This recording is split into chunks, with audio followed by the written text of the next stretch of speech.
Magandang araw sa inyo lahat. Ang impeachment complaint na inendorso ng akbayan ay isang papel na walang kalakip na kahit anong ebidensyang magpapatunay sa mga paratang na isinasaad dito. Hindi na ito bago.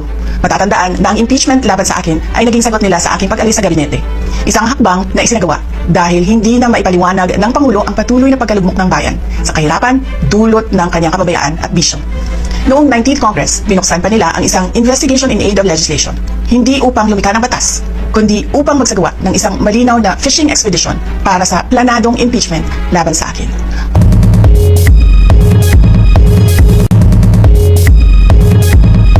Magandang araw sa inyo lahat.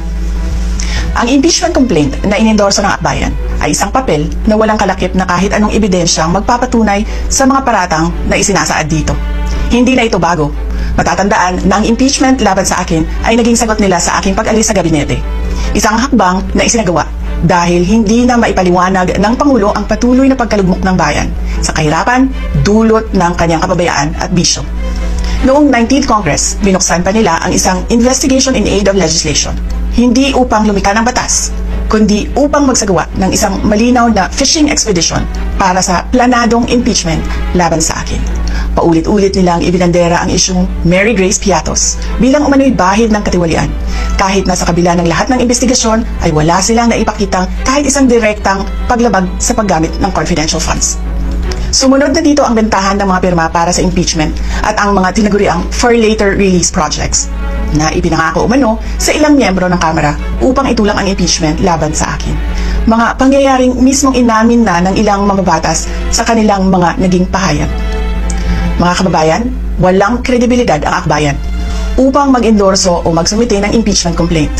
Ilang ulit ng hayagang ipinahayag ng kanilang pinuno ang kanyang intensyong tumakbo sa pagkapangulo.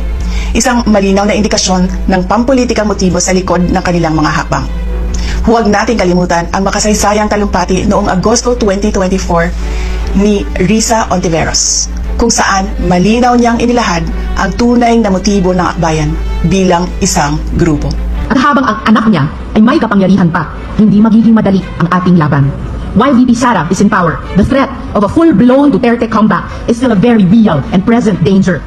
For one, they are supported by one major superpower, China. Kaya malinaw na lahat ng ito ay isang uri ng harassment at pang-aabuso sa proseso ng impeachment ng grupong akbayan. Hindi malinaw kung ano ang ipinaglalaban nila para sa kaayusan ng bayan.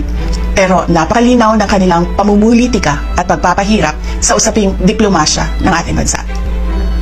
Sa huli, ang tunay na laban ay hindi lamang laban ng iisang tao o iisang grupo.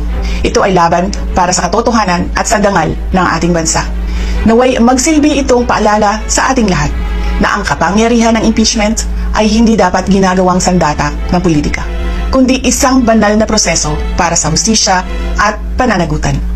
Sapagkat kapag nanaig ang abuso, ang tunay na talunan ay ang sambayanang Pilipino. Syukran.